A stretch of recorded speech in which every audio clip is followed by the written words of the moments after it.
I'm going to do throttle balance, idle setup, idle mixture, that sort of thing.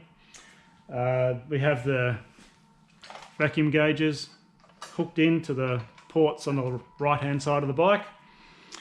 The air bleeds on these ones, there's a hole in the airbox here and a hole in the airbox down behind the fan in here that have these plugs in them. So the plugs are out. What I usually do is I'll start the bike up, let it run a bit until it warms up, until it gets to about 60 degrees, wind the air bleeds fully in, use the fast idle to keep it idling, and then do the running balance or the synchronization. And on that, I will use the screw that is down in the airbox here that we saw yesterday. There's no point trying to use the in behind the rubber cap that's down here. As you can see, you can't see it and you can't access anything. So I use the bendy 7mm screwdriver. You could use a 7mm socket and extension or some other sort of screwdriver if you wanted to. With the fuel tank on, you can't get in down through here, so you have to sort of go in from the side. So it makes it a bit less easy to access. In the exhaust headers, we'll use the takeoffs for the gas analyzer. The horizontal is down here. And the vertical's on the other side.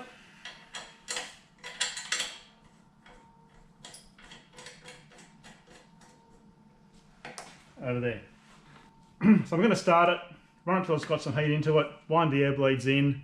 I have done this bike before, but before I'd done the TPS baseline, so it might be a little bit different to where it was, but we'll just go through it as we do it.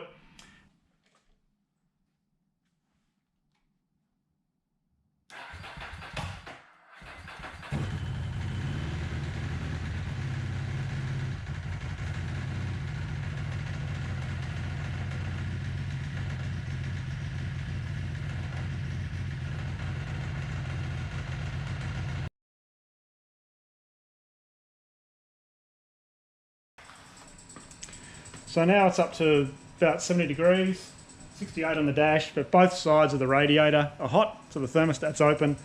So now I'll start doing the setup. The air bleeds were 1 15/16 turns out and 1 turn out, so a fair bit of difference. I always write down where they were, just so if I need to go back I can. It's just one of the things I always do, like to write everything down. But first I'll do the running balance. We'll see you might not be able to see the actual values on the mercury gauges. It'll be column number 1 and column number 3 that I'm using. But what we're going to do is we're going to set the running balance or synchronizations for the best compromise. Now with these things, 749s and 999s, it's a compromise. They're just all over the place. Some of the 2-valve engines with the joined throttle bodies, or even like a 916, 748, they can be so consistent, it's amazing. But these are just so inconsistent, it's likewise amazing. I really don't know what it is with these throttle bodies. Maybe it's the size of them, I don't know. But they're just incredibly inconsistent.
I've done this one before.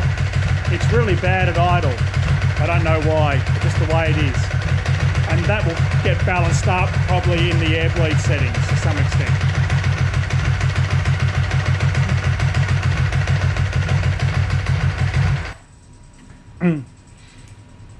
As to why it's so far out, that's what these things are like. Now, when we had the revs up a fair bit, it did get fairly consistent, and even on the bench running, just if it's free revving at say 5,000 revs, that might be equivalent to cruising down the road at 30 k's an hour.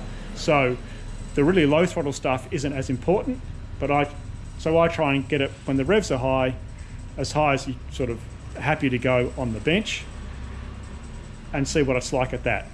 At idle, we're going to do the idle mixture, and the mixture is much more important than the actual balance at idle. So I'm going to call the balance or synchronization good as it was. As I said, I've done this bike previously. I've done the valve clearances, I've done the cam timing. Sometimes you will get some variation in the balance after all that work, especially cam timing, but I didn't change the cam timing very much. The valve clearances were typically in the 0.2 closing clearance range. Now they're 0.05.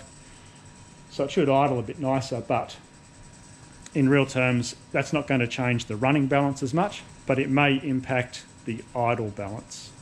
In terms of air bleed positioning, there's no default position for the air bleeds.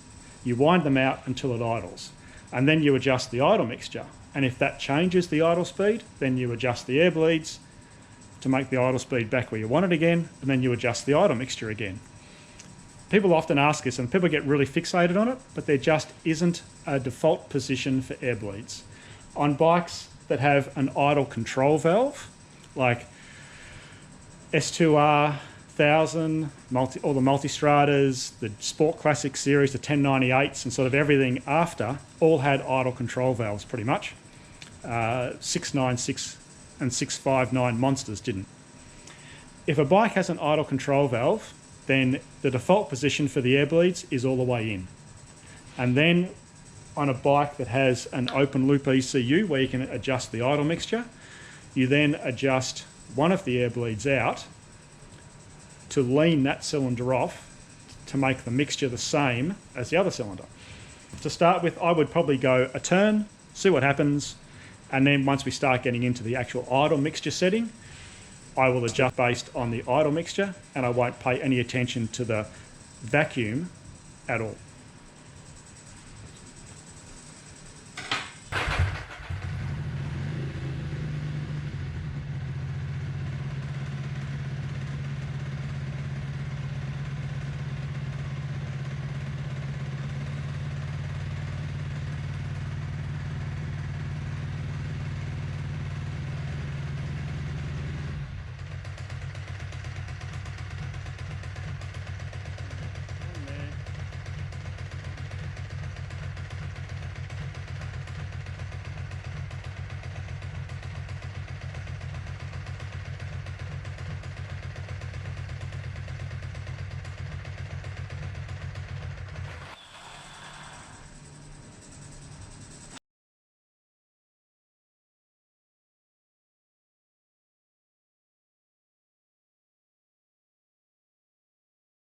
I forgot where I was, so I'm back to the start.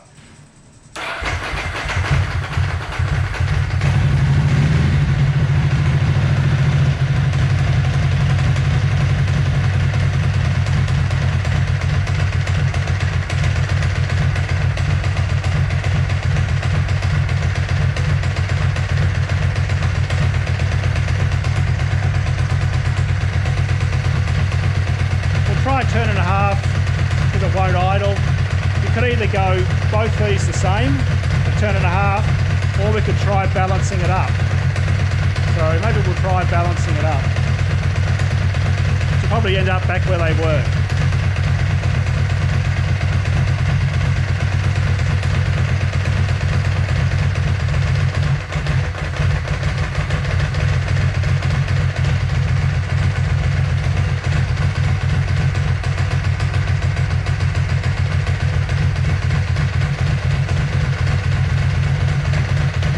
If I get confused, I always go all the way back in and then come out. That way you know where you are. So back where it was, before I started playing with it, where I'd set it last time, the vacuum's about the same. That doesn't mean the idle mixture is going to be the same. It may do, but it may not. Don't ever think that vacuum the same means idle mixture the same, because it generally doesn't. We're at 79 degrees. Sometimes as I get closer to the fans coming on at 100 degrees, 103, they will lean out a bit, or they might even get richer. So sometimes you'll get a variation between 80 odd degrees, which is probably where it runs on the road, and thermo fans on the bench. So you just need to be aware of that sometimes as to where it ends up.